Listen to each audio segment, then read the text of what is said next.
Welcome everybody to my presentation about security shifting left. My name is Gert Leenders. I'm from Belgium. I'm a cloud solution architect. I'm a co-founder of Element 7. I'm also a DevTools hero and currently I work for DPG Media IT. So the agenda for today is first I will spend a little word on security in general and about security shifting left. Then I will go over the software development lifecycle, starting with Git, CI/CD. I will talk about the different environments, your day-to-day job, spend a word on architecture, and then how to respond with a security incident ever occur. So let's jump right in with a word on security and what I mean, which security is shifting left.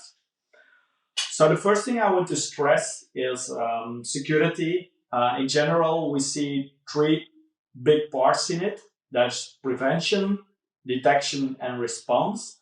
And I don't want to fool you, so I think the priority of the three is they are equally important. But what I see is that especially the response is quite often overlooked. So yes, I would say start with prevention, then go over detection. But what I really want to say, don't overlook the response regarding security would an incident ever occur. Then secondly, and that's what this presentation is all about, currently there is a trend in security to shift left, and I just want to give in a few sentences what we mean with security shifting left. So basically, where previously we thought about securities at the end, so at the implementation, nowadays the trend is to move security as soon as possible in the software development lifecycle. So in this case, we try to think about security also at the moment we are developing. Why we are doing this is basically because when we are developing, when we are designing to tackle those issues, that's a much easier to do. So there is much lesser effort in doing it, and also, tied to it, it is also a lot cheaper to tackle it as soon as possible.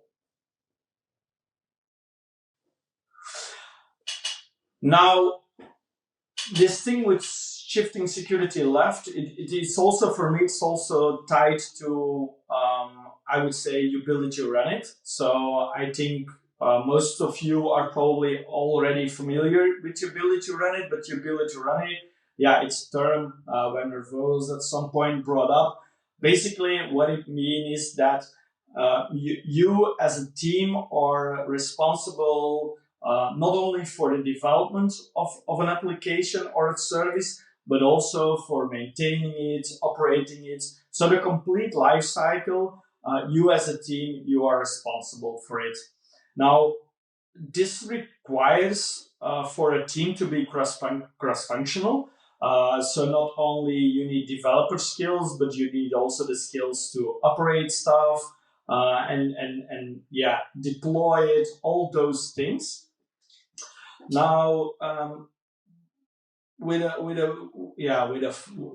bit of a buzzword, we can say it's DevOps. I know DevOps it's much more of a culture, but in a sense, with your ability to run it, it was very much obvious that you needed operations guys or operation skills within your team. Now the new buzzwords is of course SecDevOps. And I think, it rhymes well with security shifting left. You also need now, with your ability to run it, a cross-functional team, you need people with security skills in your team. But, and that's quite important, you not only need the skills, but you also need the time. And I've seen this go wrong quite a lot, where incidents come in and we say, okay, now security is the responsible of the team. But fixing all those things, securing all those things will require time. So it will have an impact on your velocity of delivering new features. So keep that in mind. You need an extra skill when it comes to security shifting left, and you need extra time to tackle all those security issues. Yeah, then jump right into the software development lifecycle with Git. So that's where nowadays it all starts. So it's even on a nice term which I really believe in, and that's GitOps. So GitOps is more or less the things you did as a developer and bring it to operations. So now you describe your infrastructure into code. You let it go through a pipeline, you test it, you deploy it. And ideally, when we talk about GitOps, it's also bidirectional. I will talk a little bit about it later on in the presentation, but what I mean is like Git is your single source of truth. So would your infrastructure drift away from what is described in Git? Ideally, it will be automatically reverted.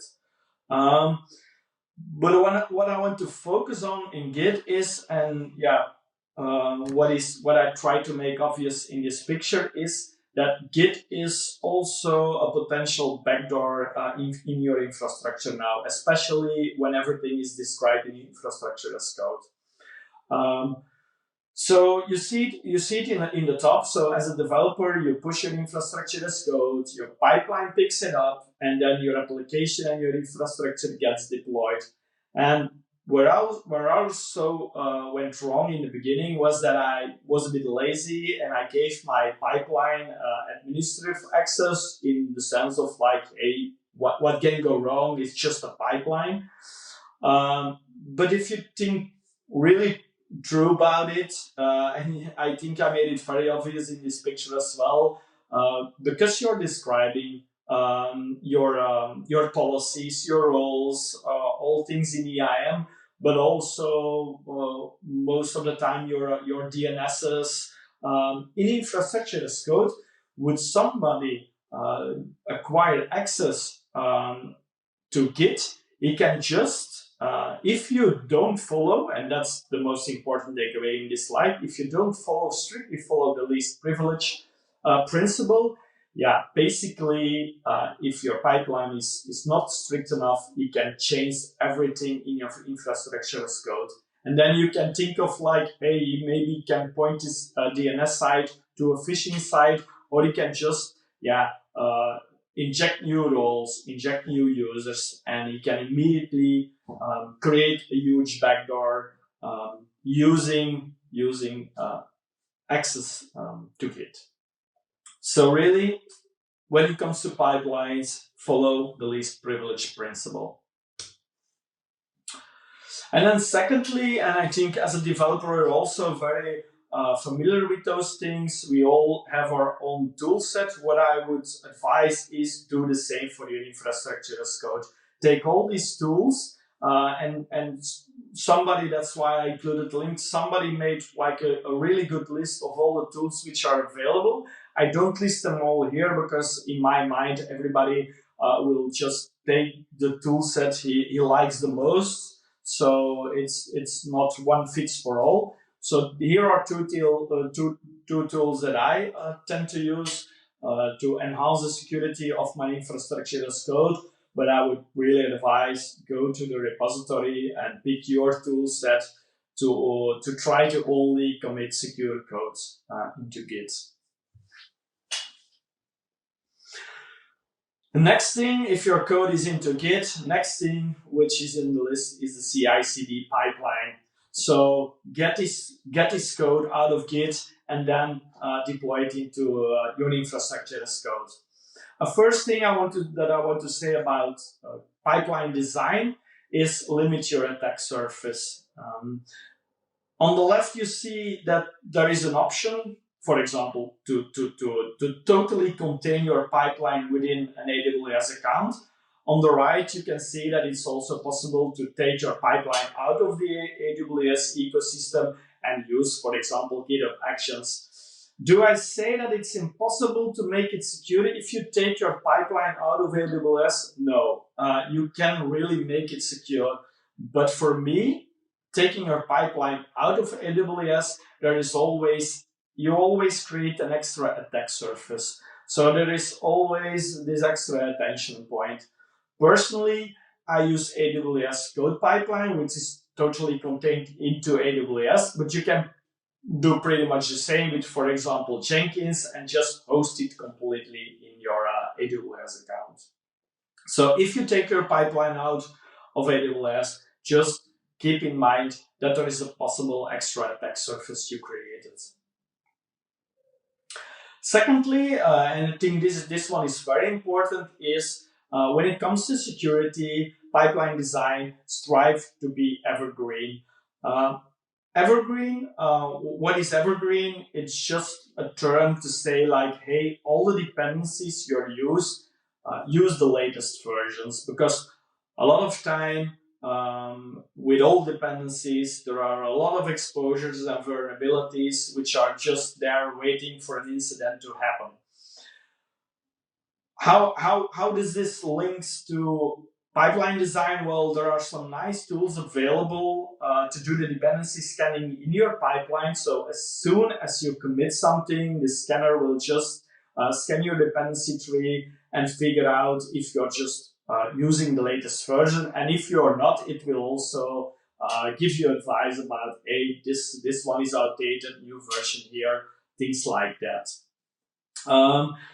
I know, and especially for older projects, so if you are not evergreen and you have dependencies which are quite old, it's not always easy to get there. It can be very labor intensive to get to a point where all your dependencies are at the latest version. But normally, once you get there, once every dependency is at the latest version, normally it's very easy then to stay evergreen.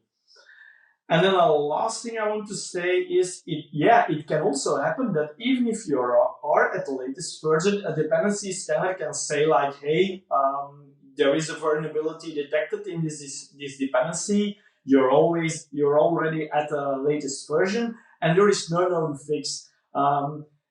Then it's just not easy what to do. To know what to do, but then just go to the security team, talk with them, see what your options are. And try to see, maybe it's an issue, maybe it's not.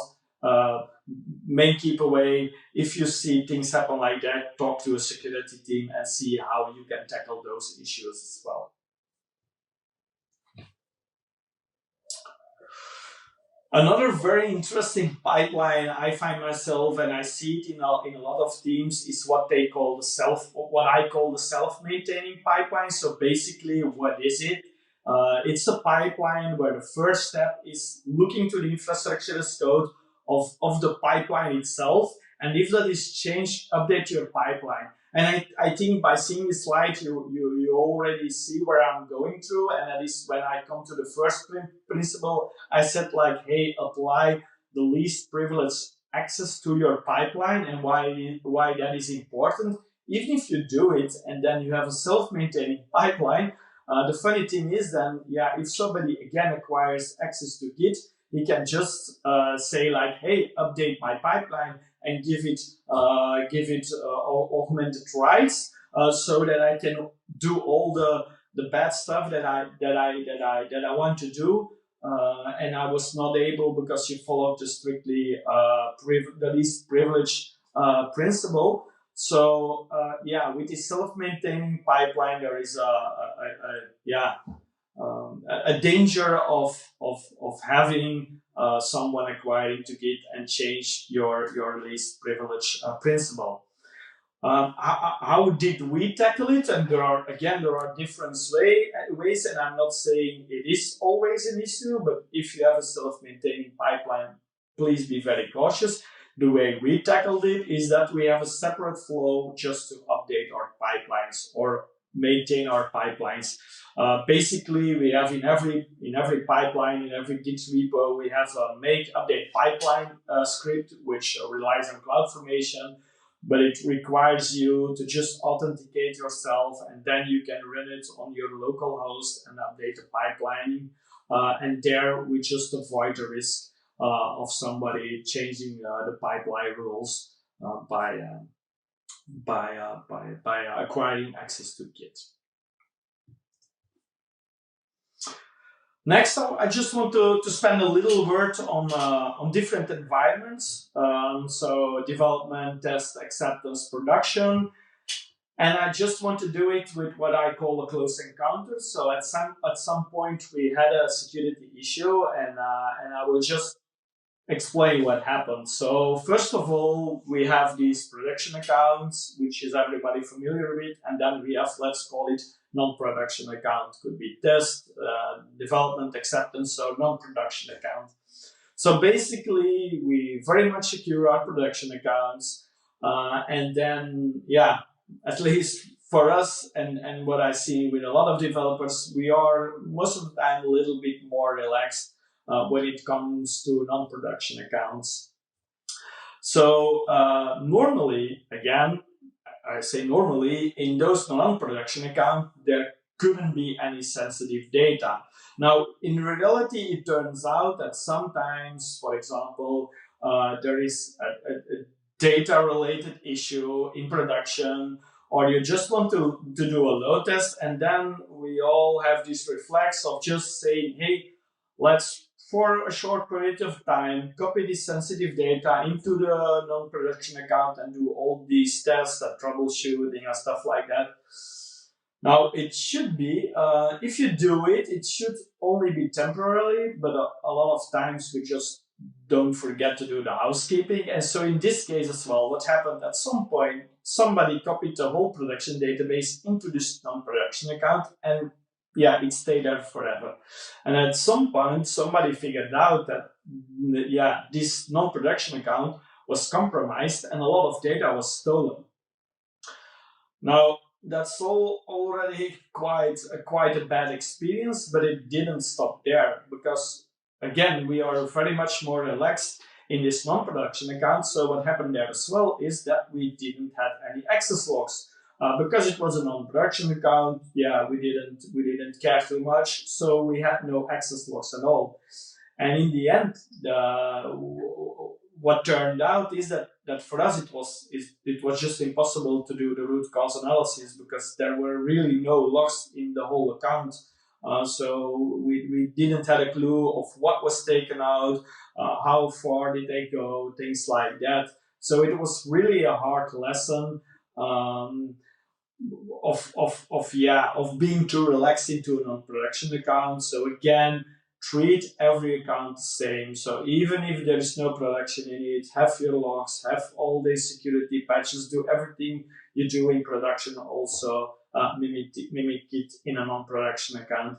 And when it comes to sensitive data, if you need it, then try to maybe obfuscate it. Once you copying it, try to maybe copy only a subset, but don't copy a complete database. And if you need something for load testing, maybe try to create a set which allows you to mimic those load tests. But I would really be very cautious when it comes to copying sensitive data into a non-production account.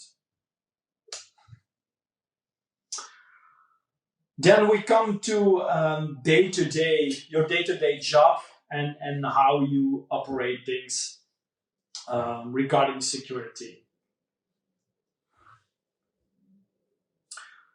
So the first thing is, know your application attack surface. I think I started with that.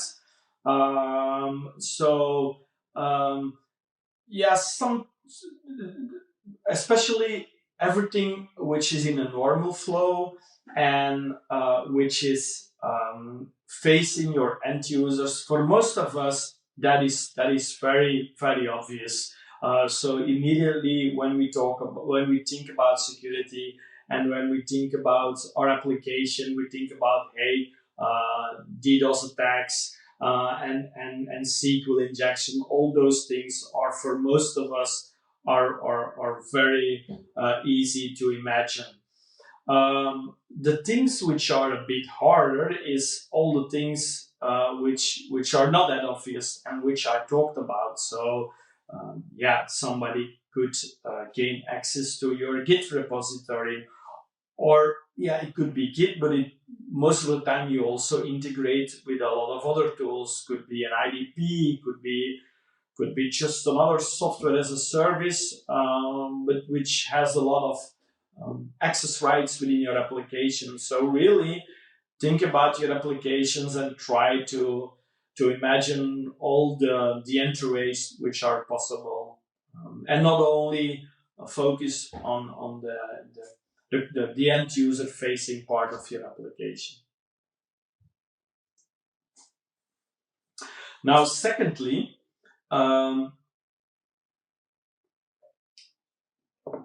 also what I would say, surround you with all the proper services.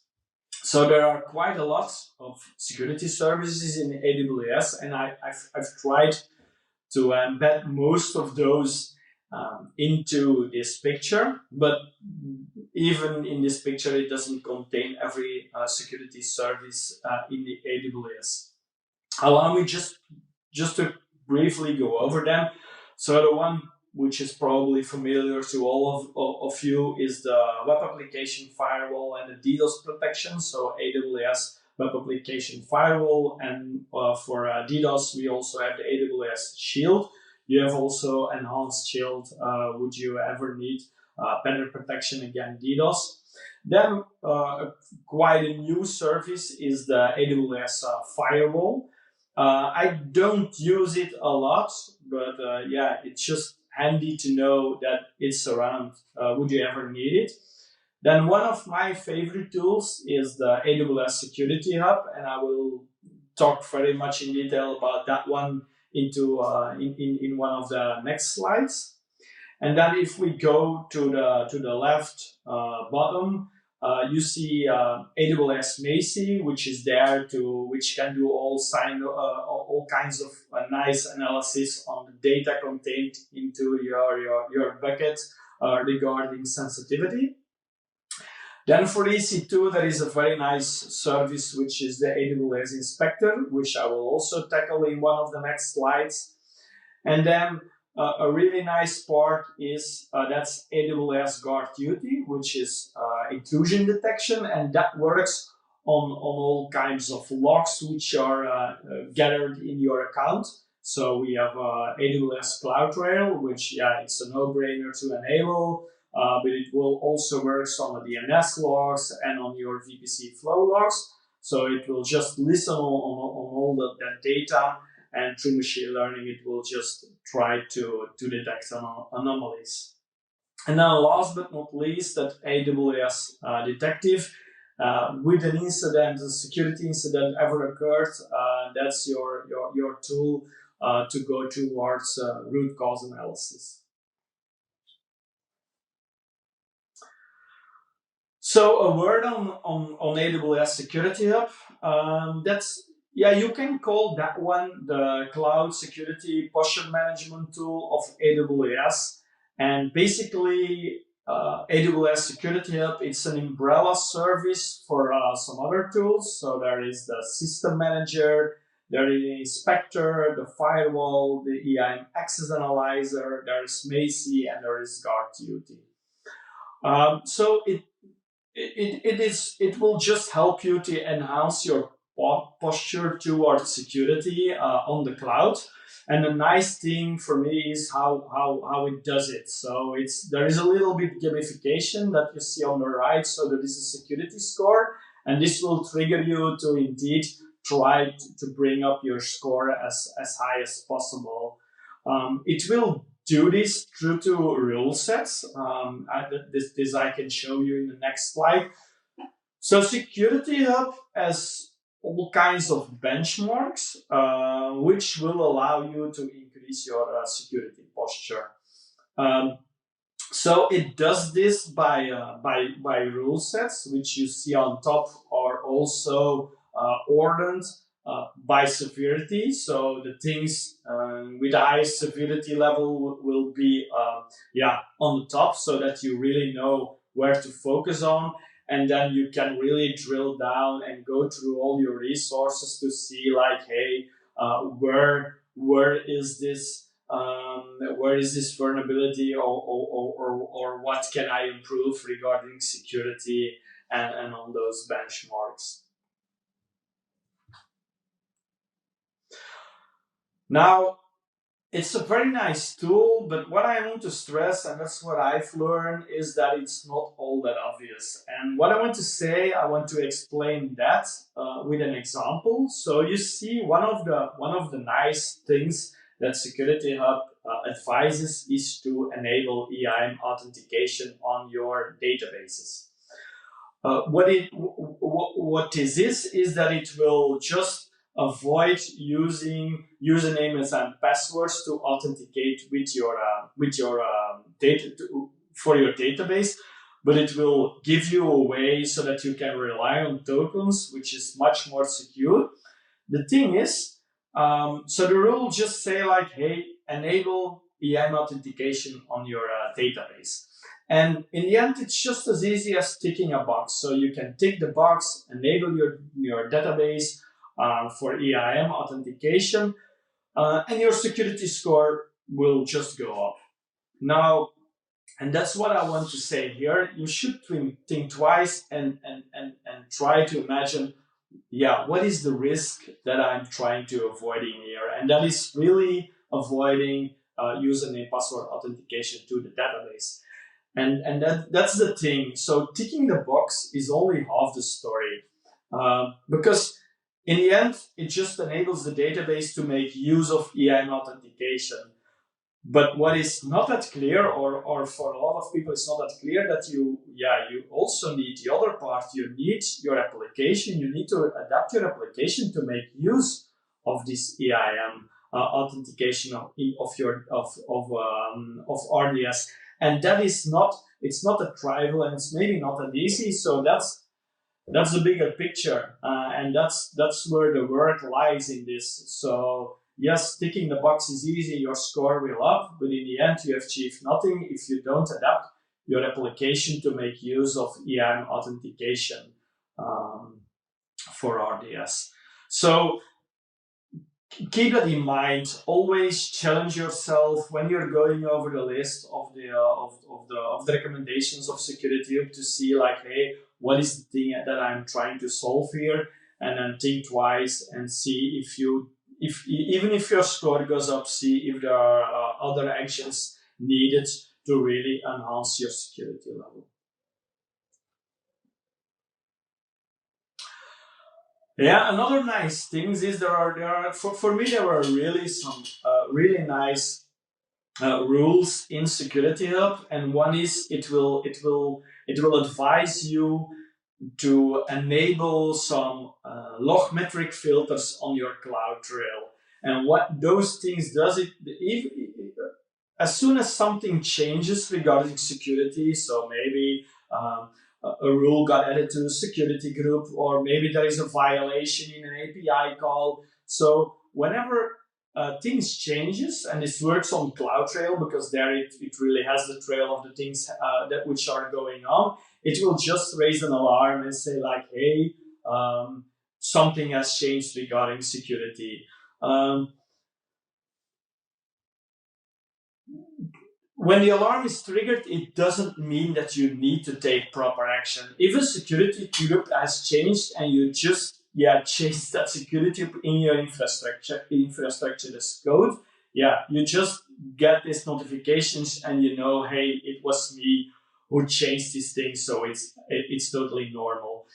The thing is, if you're at home in the weekend, a Saturday night, and you know no one of the team is working, and all of a sudden you get like 7 or 8 alarms raised about these metric filters on your security changes. Yeah, then of course you know that it's not a false positive, and probably or most likely you need to take immediate action.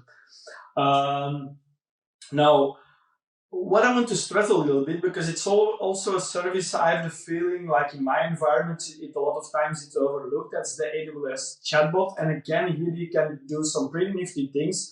So you have the alerts, which Security Hub advise you to create. What you then can do is then again um, have those alerts trigger SNS, and then that's the nice things. You can easily plug AWS chatbot on these SNS alerts and then link it to your chat client of preference. For us, it's Slack. And then immediately all those notifications about these security changes will get populated in your chat client. And I think that's very nifty, and it's really a nice way to create extra awareness about all these security changes. Another thing, it's another hard lesson we learned, and that's configuration drift. So configuration drift is when two environments drift away. So your dev or your test is no longer in sync with your production environments. That's one possibility. Another example of a configuration drift is normally your infrastructure is completely described into Git. But yeah, if it's no longer in sync, then I could say your configuration is drifted away from your single source of truth, which is Git. The easiest way to imagine this is a drifted CloudFormation stack if you're using CloudFormation, but the same is possible with other infrastructure as code tools. Now, why I want to spend a word on this is what we have seen is that at some point, with this security being responsibility of the team, of the developers, is that at some point an urgent patch comes in. So security teams is like, hey, there's a vulnerability detected, you really have to roll this out today. And normally, and quite often, the patch is quite easy. It's quite easy to do, it's a small patch. So it's only a couple of minutes, maybe an hour. But then what we've seen is that rolling out this patch is not a problem, but we've seen that, that in certain teams, a stack is completely drifted for quite some time. It's maybe some legacy, which didn't got deployed very often, maybe once a year or so, and all of a sudden, it turns out that those stacks are drifted.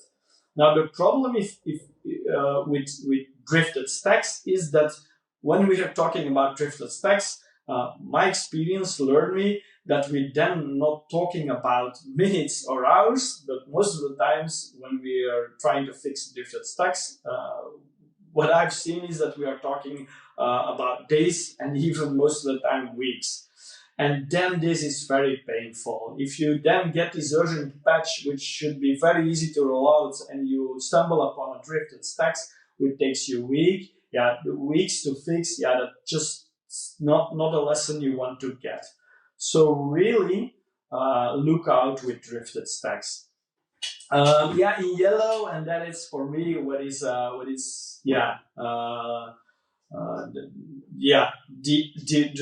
the ideal to achieve, and that is with only web console access. So for me, in the ideal world, you can go to the AWS web console and you can consult it for to look to most of the time CloudWatch logs or metrics of stuff like that. But ideally, it shouldn't be possible to change things through the web console because, again, Git should be the only way to describe, to create and update your infrastructure. So that's for me really the ideal, and that's for me something which I really strive to. Then let's spend a little word on the architecture. So we have the AWS well-architected framework, where one of the pillars, of course, is security. I just want to go over different things which I learned over the years. So the first thing I want to say is really do use the AWS agents when it comes to EC2. So you have the SSM agent, which is responsible to report instance state to the AWS system managers, which then will allow probably a security team to easily query your infrastructure and see what the state of all the instances is. It's quite important to know for the security team when a vulnerability comes in that they can easily query the whole company infrastructure to see like, hey, which of the teams we need to contact because we can see that only those are impacted and those teams did a fairly good job. We can see that they are evergreen. They don't need to bump their dependency to the latest version. But it's really for the security team. It's really handy to see what the instance state is. Throughout the whole company. The second one I will tackle later in one of the later slides in a little bit more detail, but it's a CloudWatch agent. And that one, the main purpose for me regarding security is taking out the logs and metrics and then put it in Amazon CloudWatch.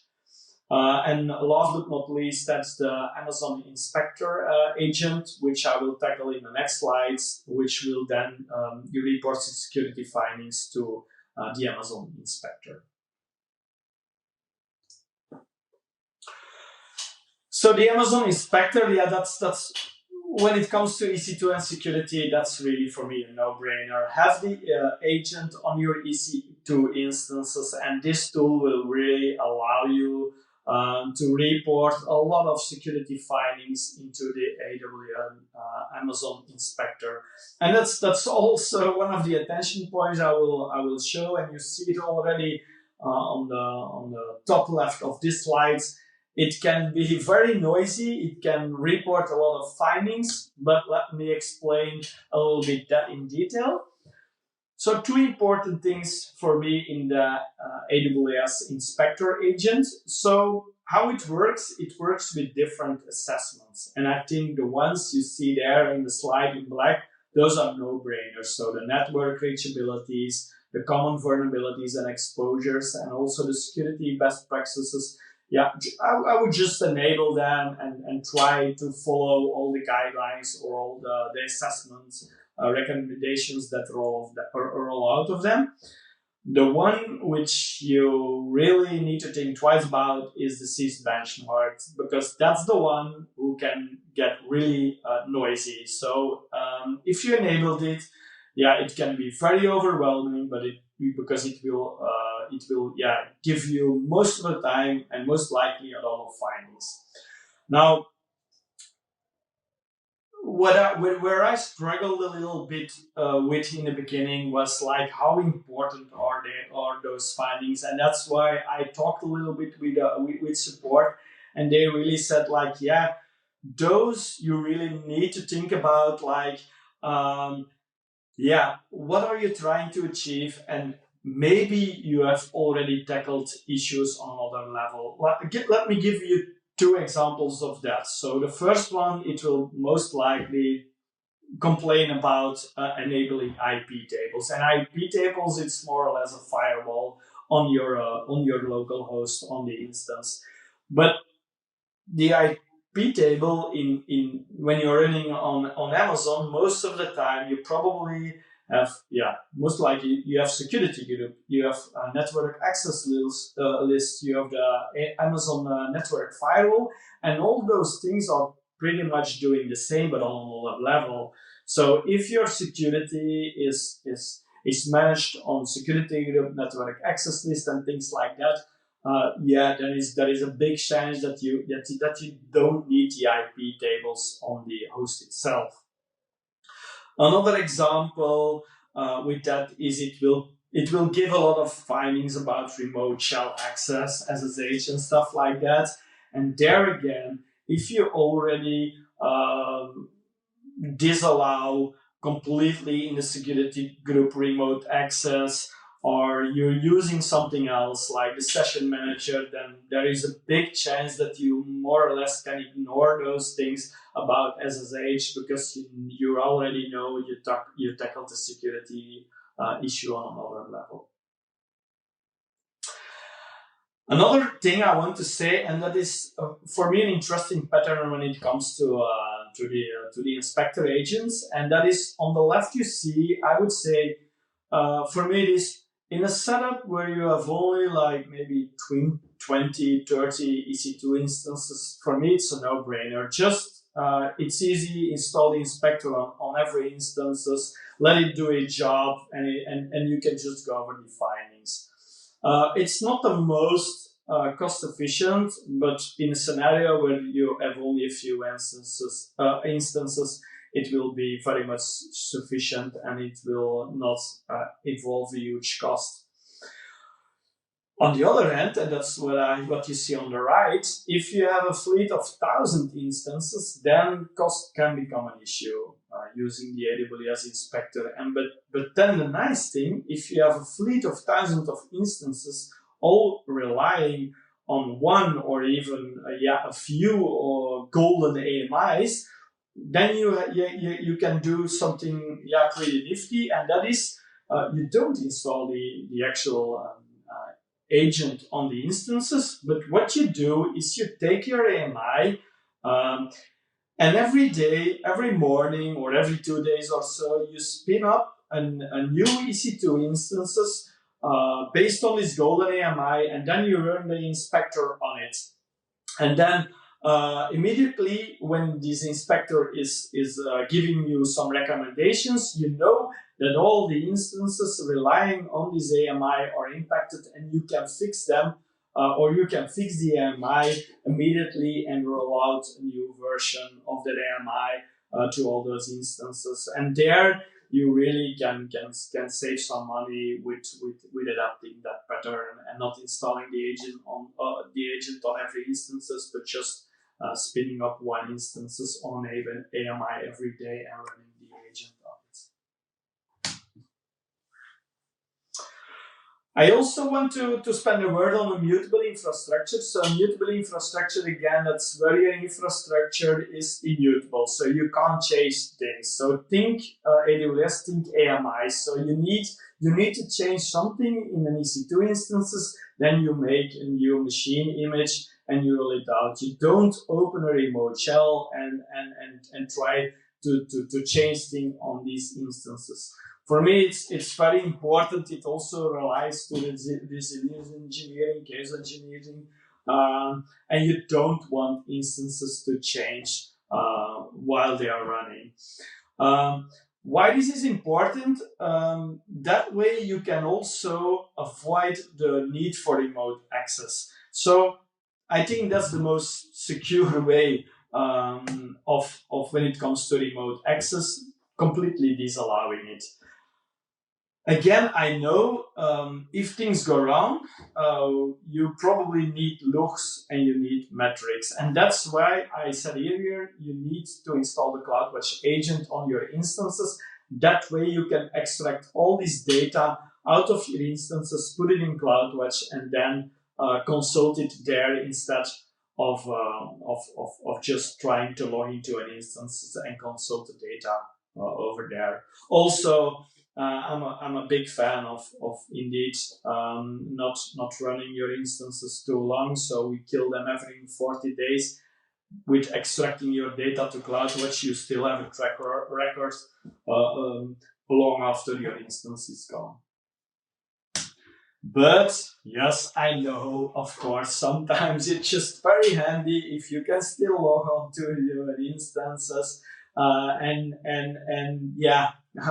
I'm guilty myself, but then I should really say, forget SSH or RDP, and then rely on the session manager. So session manager allow you to create a remote shell to an EC2 instance, but where it really shines is that, first of all, it really just relies on the IAM access, so that's already pretty nifty.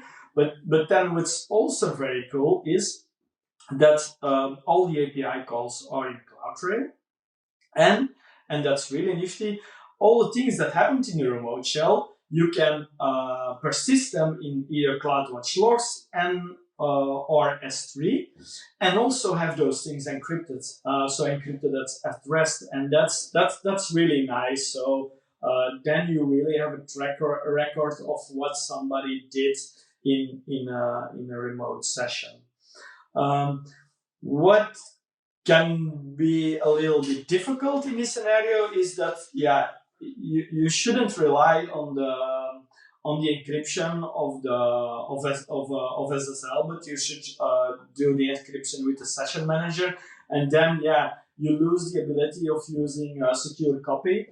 The way I tackle this is that every EC2 instances, I give them a role so that they can write data on Amazon S3 buckets. And then if I need to extract data out of the EC2 instances, I just upload them to an Amazon S3 bucket. And then later on, I can just download it from that bucket.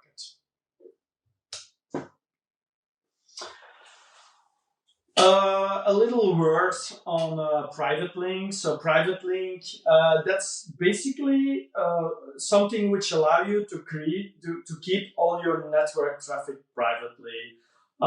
So again, to limit your attack surface, I will start on the bottom with the gateway VPC endpoints for S3 and DynamoDBase. Why? Because they are free.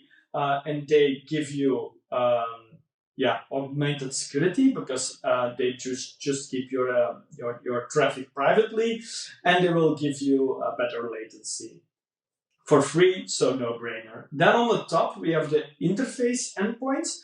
What they do is they keep all the traffic through the AWS services. They keep those private. For me, the no-brainer there is enable those at least for the security services, because there is a cost involved.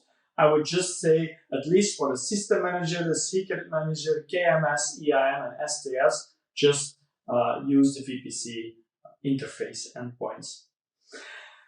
And then if you as a producer, you have consumers on AWS, you can just do the same. You can just use private link to keep all the communication between you as a producer and your consumers privately. You can do that by creating endpoint services, which rely on the network load balancer or on a private API gateway. And all your consumer has to do is to deploy VPC endpoints into his account.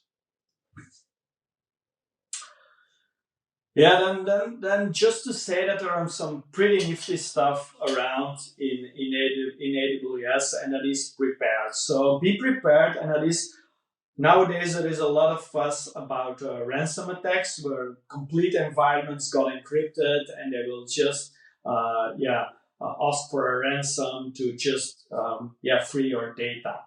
Now the cool thing is there are some pretty nice stuff on AWS which will really protect you against these kinds of ransom attacks and encryptions, and that is S3 object locks. So warm is write once, read many. So with an object lock, you can really say like, hey, there is no way that this object gets overwritten. So it's locked.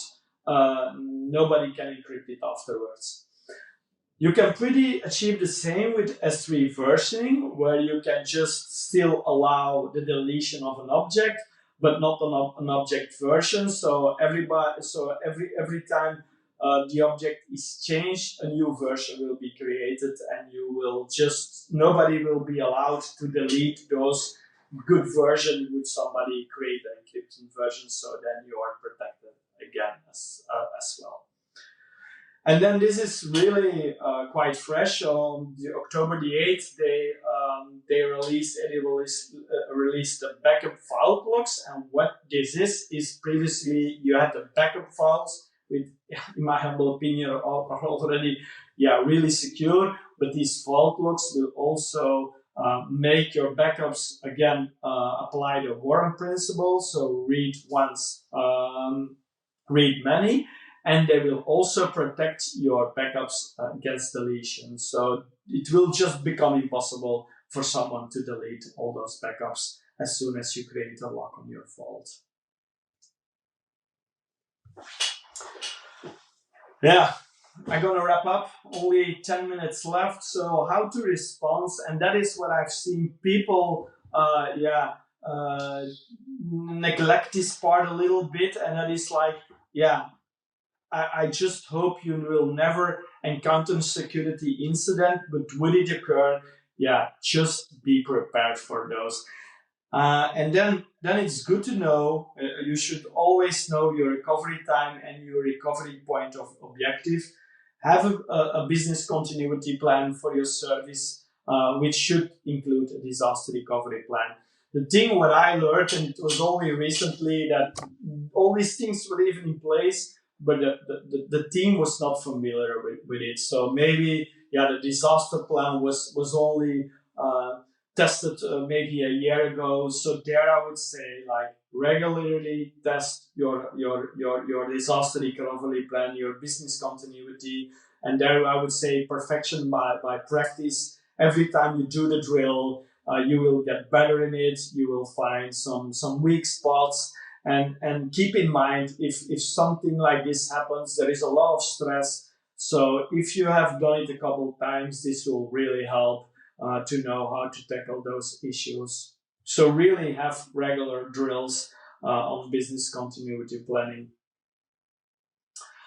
That's where I also talked about the close encounter. Really have all the logs enabled in your account. And there are quite a few. So access logs, any kind of access logs, Apache, Nginx, all those kinds of things. But also for CloudFront, have the user requests, have the load balancer access logs, have the API, keep the API gateway logs. You can do logging in S3 as well, the VPC flow logs, and then last but not least, the DNS query logs. So really keep all those logs. And then, as I said before, for every account, not only production, but every account should have all those things enabled.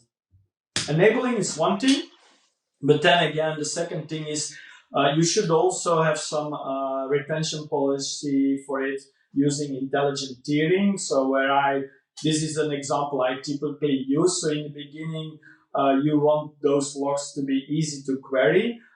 Maybe that's not the most cost efficient, but again, the emphasis is here on the easiness of querying those things.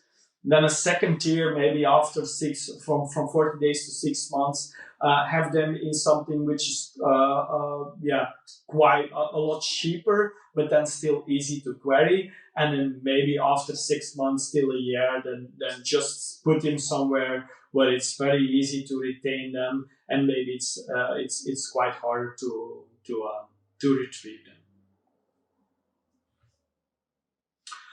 So basically, that was it. That were all my points. I just want to wrap up with some key takeaways.